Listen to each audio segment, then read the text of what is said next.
Welcome back to the Murdaugh Death in the Family official podcast.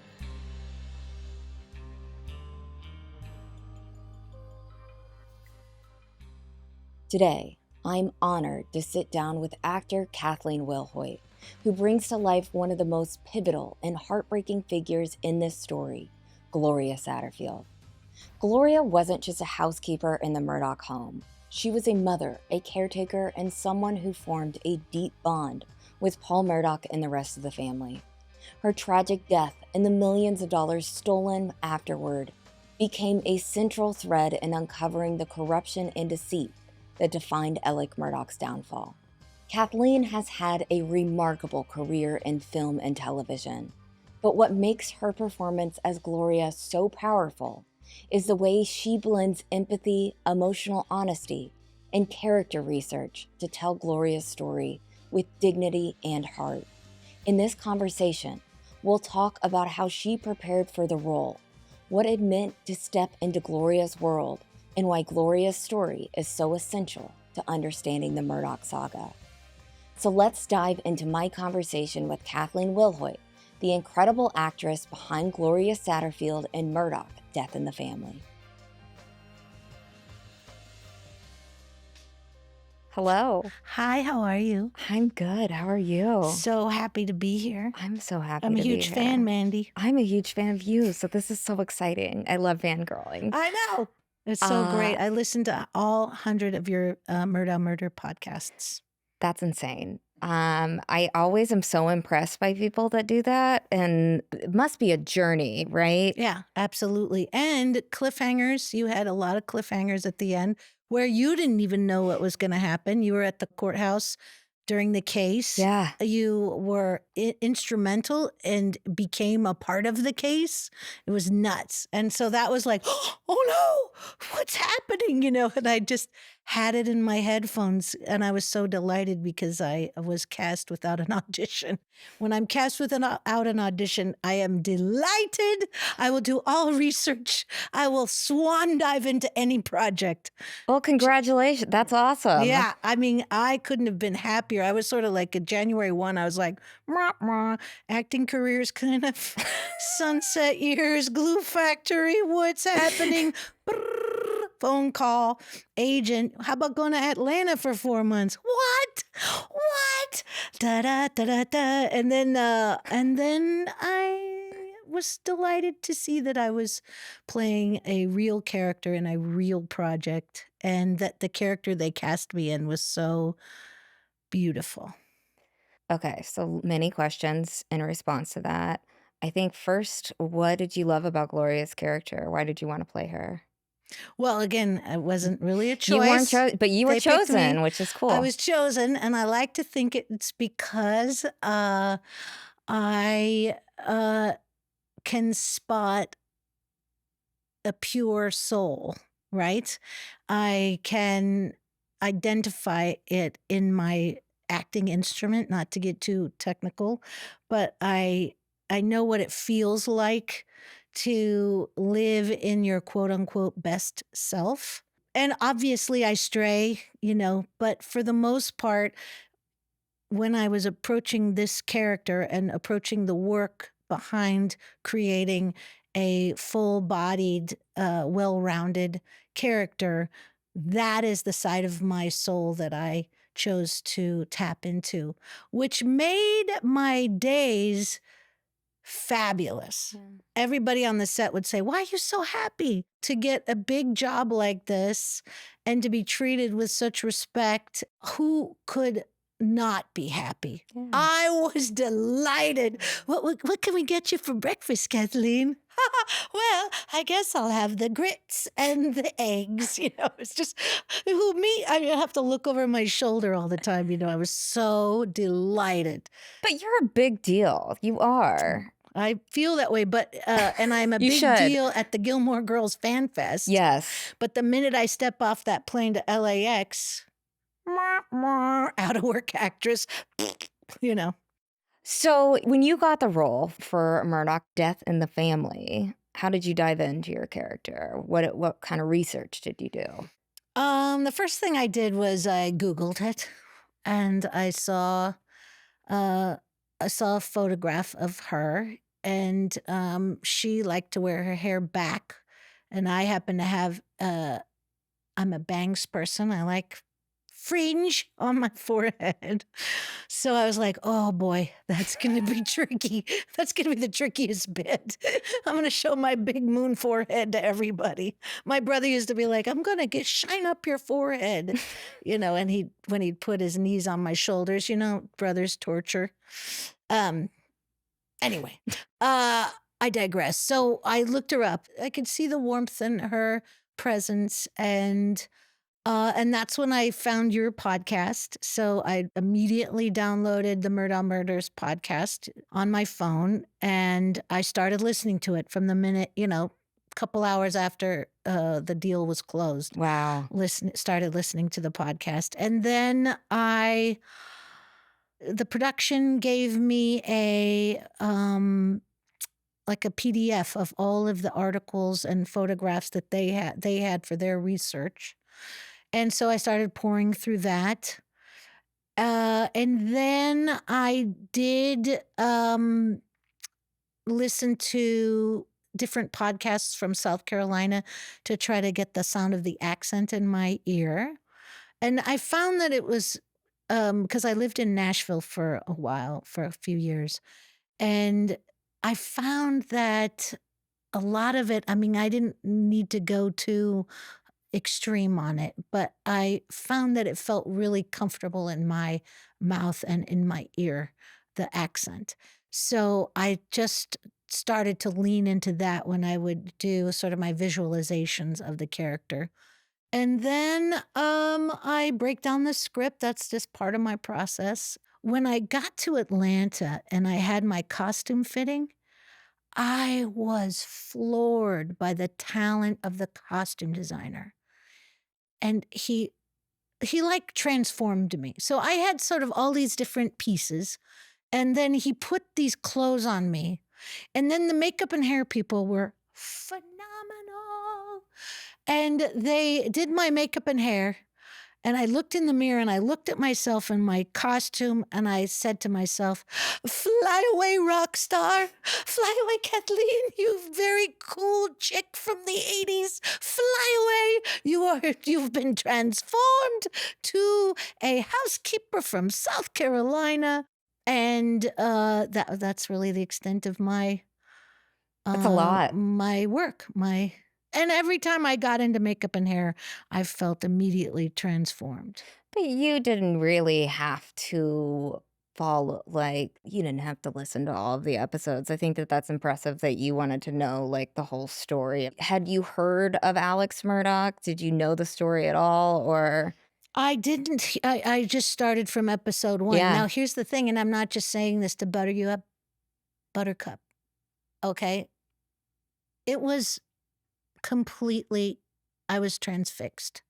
It was incredible because I was kind of close to it. Like I felt, first of all, I was thrilled to be involved. And then I was just like, I can't wait to get to the Gloria Satterfield part. And I believe it's like episode 4. I can't remember. That's just off the top of my head.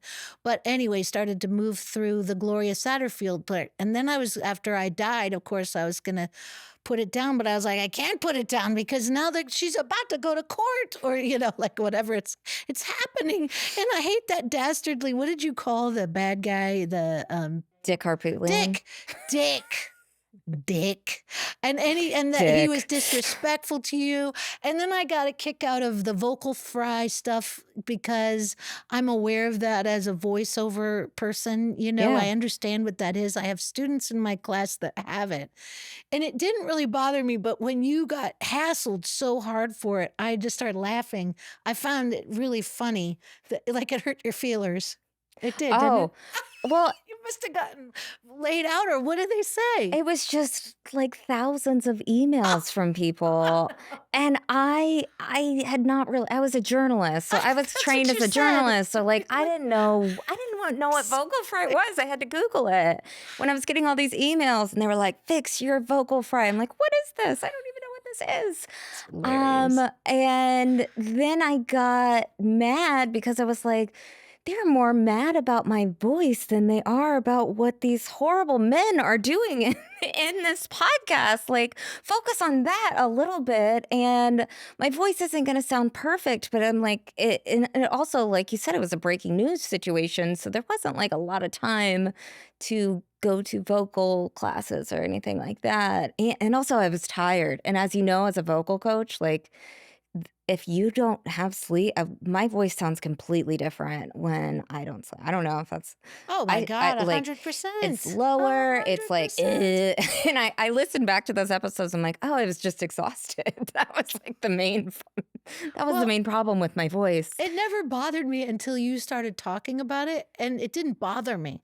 But I did find the self-effacing humor delightful, and it made Yeah. me like you, Aw. like, it humanized you, even more than already being kinda crucified by this, like, the good old boys network, and that's what I told my husband on our walk today about you and your podcast, about ripping the Band-Aid off of the good old boys network, and it was a festering freaking wound that probably has run deep for 200 years, Yeah. Please. Yeah. And we've all heard about it, we all know about it, so what you did was a huge service, Thank you. and also, yeah, and should be lauded because, especially now, because I feel like there's a kind of a a this drumbeat that's quietly building of wanting to go back to the good old boys network, to Yeah. connections, to freaking redistricting, to try to manipulate the like truth. Making this series and companion podcast was truly therapy for me, helping me see everything through a new lens. This exchange with Kathleen Wilhoite, who I watched as a kid on Disney's Pepper Ann, Gilmore Girls, and ER, is the perfect example of one of those moments that have helped me heal the open wounds that I endured during the Murdaugh investigation. First of all, Kathleen referring to Dick Harpootlian as that dastardly bad guy was a full circle moment in itself. Dick Harpootlian is a former state senator who was Alec Murdaugh's defense attorney. He is one of the richest attorneys in the state and maybe even the region. And in my opinion, he's a living symbol of our broken justice system. Dick is being played by the amazing Jim O'Heir in the series, and you saw him represent Paul in the boat crash case, which really did happen. Dick Harpootlian and Jim Griffin represented Paul from 2019 until his death in 2021. Then they switched to represent the man accused of killing their former client, which I thought was weird. In the summer of 2021, I was a big problem for Alec's defense team, as the vast majority of other reporters covering the Murdaugh case printed and pushed his pro-Alec Murdaugh lies to the public. I noticed this dozens of times. Dick would say something that would make Alec look better, and reporters would immediately print it as it was. And it was usually something sensational. And I was the only one of the journalists who was like, wait a minute, we can't trust this guy, as he clearly has an agenda. Let's not take him for his word. I didn't realize how much my little voice on my little podcast bothered him until one day in court, he looked around the room at a sea of reporters and he made a sexist comment about me. I wasn't there, as I suffered a panic attack earlier that day, but I heard it on live TV, followed by an eruption of laughter from the journalists, my peers in the room, laughing at me. I was also beating every reporter in that room to every major scoop in the Murdaugh case. But the laughter and the collective support of Dick Harpootlian and Team Alex from the media that I felt at the time, that really stung. I sobbed that night, but it didn't take long for my sadness to turn into anger that fueled me to go harder on Team Alec and his supporters. That day, I realized that I was a major threat to Team Alec Murdaugh. So I worked harder from that day forward on uncovering the truth about Alec Murdaugh and about Gloria Satterfield. Back then, I knew I didn't fit in with the other reporters covering the Murdaugh case. The process of making this show with major artists who are movers and shakers and who touch so many lives on a big scale, not just in South Carolina, that has helped me heal and inspired so many others that they can and should pursue the truth in spite of challenges. Were you shocked by what happened to Gloria, by how they stole all that money from Oh, her? well, I wasn't shocked after, with your podcast, right? So that by the time that came up, I was sort of, and also obviously I read the script, so I knew what was going to happen. But I just am floored by the depth of depravity that I had a person help me with my kids for years, and I love her. She was instrumental in raising my kids and their values. And, because I was, I had to maintain my career just to support our group, my little family. And she helped me tremendously and I can't imagine profiting on her, if she were to ever, she's alive and well and glorious, but I can't imagine how, well, you know what comes to mind? Sociopath. Yeah. Like, is full sociopath. As you heard in the podcast, while we were trying to figure out who killed Maggie and Paul, and actually, I had a feeling that he stole from Gloria years before we actually figured it out.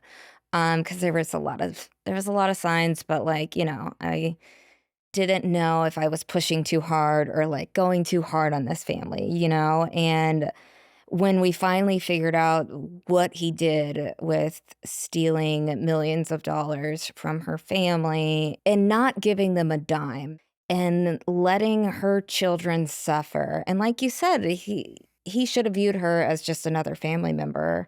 She was a family member too. Her and Paul were extremely close. She was in their home every single day. How do you leave her kids like that and not only profit off of her deaths, but take from them? And that's when we kind of realized, we were like, wow, that a really, really dark and disturbed person could only do this. And could that person also be capable of killing their family? And turns out, spoiler alert, yes. The State versus Richard Alexander Murdaugh, defendant. Indictment for murder. Okay. Guilty verdict. Signed by the forelady, 3/2/23. I'm just thinking about sometimes when people spoil their children, you can create a monster. And I think that the Murdaughs had this generational monster building machine that was like, Gigantor from my era back in the 70s. We watched this cartoon called Gigantor. Like Gigantor, they just created this monster that got bigger and bigger and bigger, and it started to just eat up the whole town, right? Yeah. So he became so huge in this whole little town that he then started chewing on his own tail. Yeah. And then he got nailed thanks to people like you that stayed at it, tenacious. Because I think sometimes when we're up against monsters, we get like, forget it. And that's a message too. I think that I was at a point in my journalism career where I felt like there was so much that I couldn't control, and like it was like chipping away at Alex Murdaugh, and it felt like something that in the system that everybody said. And that was another big lesson of this, like, don't listen to anybody. People will say like, it's always been this way.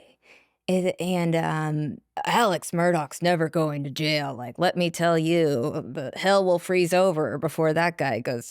Things like that I heard over and over. Like, you're wasting all of your time with this, or the solid threats that were just not people. Well, a lot of people would say this family knows how to bury bodies and I'm worried for you and things like that that were scary to hear.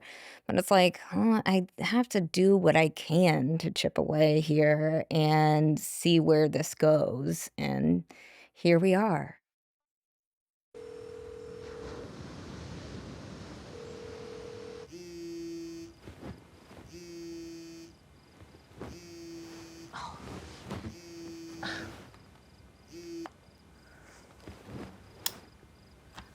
Hello, Go-go. Paul? You okay, baby? Go-go, what's it like in hell? Honey, it's so late. Do you think it really hurts? God forgives you. He does. No. He doesn't. He does not. If you accept his love in your heart, he'll take care of you.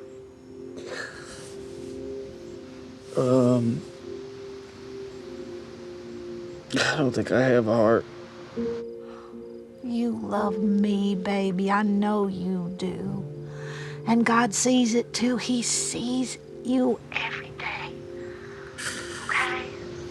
So you just have to let him in and he'll look out for you. You promise? I promise.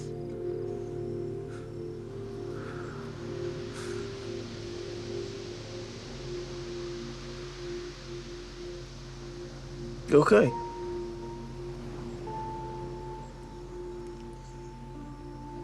Okay. That was a super special scene. Obviously, you remember during that scene, but how did you prepare for it? It was very emotional. Well, here's the thing that I thought made a huge difference is that Johnny Birchtold, the actor, insisted on being there to do my off-camera work, right? To Oh. do the other side of the phone. And I feel that that was such, especially for a young dude, I never expect anybody to be generous. It's profession. You go to work, you punch your time clock in, you punch out. I prepare for what is generally done, which is the script supervisor says, "Oh, it's a terrible thing. Do you believe in Jesus or whatever?" Like they bellow the lines out, and then every script supervisor be like, "Kathleen, screw you. You know I was good. I was a former actor." Well, a lot of them are talented. I will say that. A lot of script supervisors are talented, but you just have to do all of the work about and utilize the greatest tool an actor has, which is their imagination. And imagine, I know that with my own children, this is just true, Yeah. that no matter what they did, my children know that I will be on their side. I got them. Even if they were rotten, and they're not, they're great. But anyway, I just imagine that she does view Johnny's character, Paul, as like one of her children. She makes jokes about it. And so it wasn't that huge of a stretch for me. What the surprising aspect is on that particular scene, on that particular day, is that this actor, Johnny Birchtold, showed up after he was wrapped to do his off-camera lines. And that's what I teach in my class at CalArts. Acting for the camera is you got to be one of those guys. You got to be one of the heroes on the set, not one of the jerks. There are plenty of jerks, shocking amount of jerks, and a shocking amount of, so it was shocking to me that he did that. It was really a generous thing. So simultaneously, when he went to shoot his side, he was on location. My daughter was working in the production, so she called me, and she goes, "They want to use you," and so I did he was listening to me speak on the phone, so that we could create some truth and art. How about that? I mean, that what an Whoosh. answer. Whoosh! I love Uh, acting. I do love it. But I think that that's so funny, and that's something that I never realized until I was on set for the first time on this show. Of like, the phone calls have to be hard as an actor because you're not getting that emotion typically from the person on the other. And I've seen the script supervisor, you said, is just kind of shouting lines like, And the script supervisor on this, she was they're a great, magnificent and they're human amazing. being. I Yes, love her she's so amazing. much.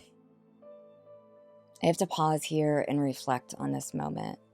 Amy Lacey was our script supervisor on Murdaugh: Death in the Family. She was truly a ray of sunshine. Among all of the friendly faces I got to know on set, she always stood out. She felt like a mom to all of the cast and crew, and she was brilliant. She knew the story through and through and was constantly giving her all to make the series great. Moments after we finished this interview in September, we learned that Amy Lacey had been severely injured in a car crash. She would later succumb to her injuries. It's not entirely shocking that Amy came up in this interview, because she was a huge part of this show. It's just sad and stunning, looking back, that someone who worked so hard on this show was not able to see the end product. It was a stark reminder for all of us on the show how precious life is, and to spend our time doing work that truly matters. Rest in power, Amy Lacey. We will not forget the magic you brought to this series. You said earlier that you were very positive on set.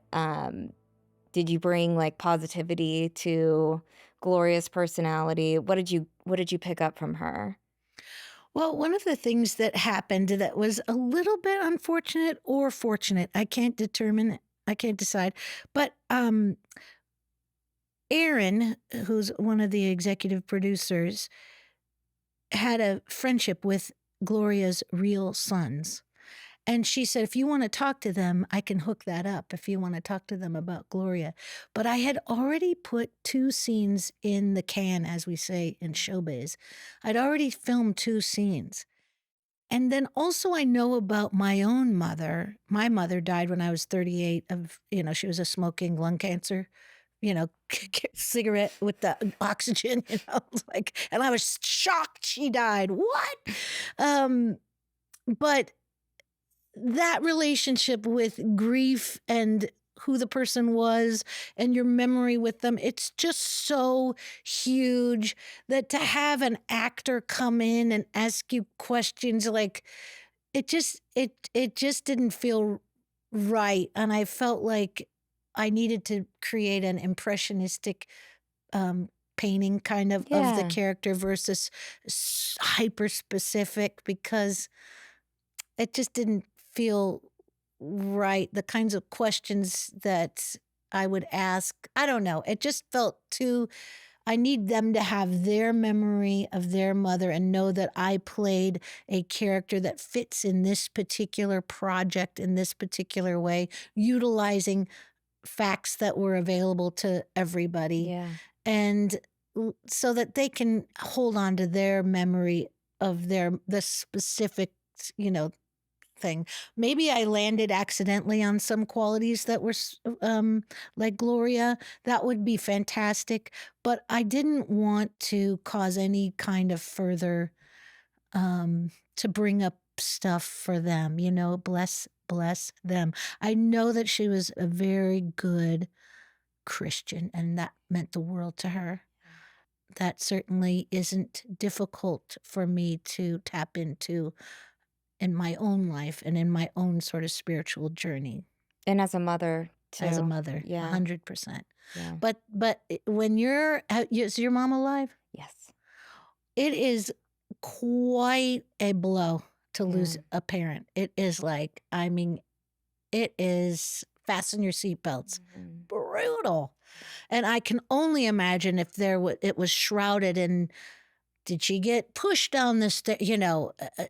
All of that. I can only imagine that would just pour gasoline on the fire of the pain that grief brings. And it felt like through the things that I read, that her sons were walking with such dignity in such a dark, through such a dark thing to have happened to them. So And they were, just like so many of the victims in this, did not ask to be in the spotlight whatsoever and did exactly. not want it. And there was a couple times when I considered, like, oh, should I ask them for an interview on my podcast? But it was kind of the same thing, that I was like, I don't want to drag them into any more pain or have to worry about anything else. Like, if they want to, some victims love the ability to be able to speak about their family members, and others just want to grieve in private, and that's totally fine too. But it's that was so unfortunate for them, and I always felt so bad for them that they were just swept up in this monstrous story. And as I'm sure you've seen, you look at the internet, and there's just a million speculative stories about things that could have happened to Gloria, and that would just be so much harder. I haven't lost a parent, but I lost my brother when I was a kid. Oh, I'm sorry. So I understand grief. As a person who understands grief and knows what it feels like to lose a family member early in life, I really appreciated what the creators of this show did with Gloria's story, showing her as a full person with a full separate life apart from her job with the Murdaugh family, as more than just a name and a rumor. This series encourages people to remember and honor Gloria for the giving human that she was and the light that she brought to this world. When our friend, attorney Eric Bland, helped Gloria's family settle their cases in 2022, they started Gloria's Gift Foundation, a charity that provides Christmas gifts to Hampton County families who are struggling financially. Speaking of, Gloria's reimagined timeline in this series feels like such a gift. So much so that you experience the anguish of Gloria's loss in the show. It also gifts us so much more. We get to see Paul through Gloria's love for him. We get to see Gloria as a loving presence in her own family's life. And it is in large part because of the casting. Kathleen brings such a comforting energy to Gloria's character that you almost want to hug her through the screen. Like in the scene where Gloria sits down to eat dinner with her boys, and the three join hands in prayer. Dear Lord, thank you for this bounty we're about to receive. May you help us love you more every day. And Lord, we ask that you bless Tony's patients down at the hospital. May you heal them quickly. And please bless Brian, who's got his first day of work at the grocery store on Monday. And Lord, please bless the Murdaughs. Let them get away from their troubles a while and ask your angels to watch over Paul especially. Amen. I love that scene. You do? I loved it. It was just sweet, and I think that the Satterfields will really appreciate it. Like, their family looks so sweet and kind, and it just reflects the truth. I love it. Oh, good. Well, I hope so. Yeah. You know, I felt the responsibility to do the best job I could, Yeah. you know. Yeah. Next week, we'll welcome series co-creator and director of Episode 5, Aaron Lee Carr, as we dive deeper into everything Murdaugh and beyond. We hope you're enjoying the original series, Murdaugh, Death in the Family. And don't forget to like, share, subscribe, and leave a comment or 5-star review to give our creators, cast, and crew the praise that they deserve. And don't miss Murdaugh, Death in the Family, now streaming on Hulu and Hulu on Disney+.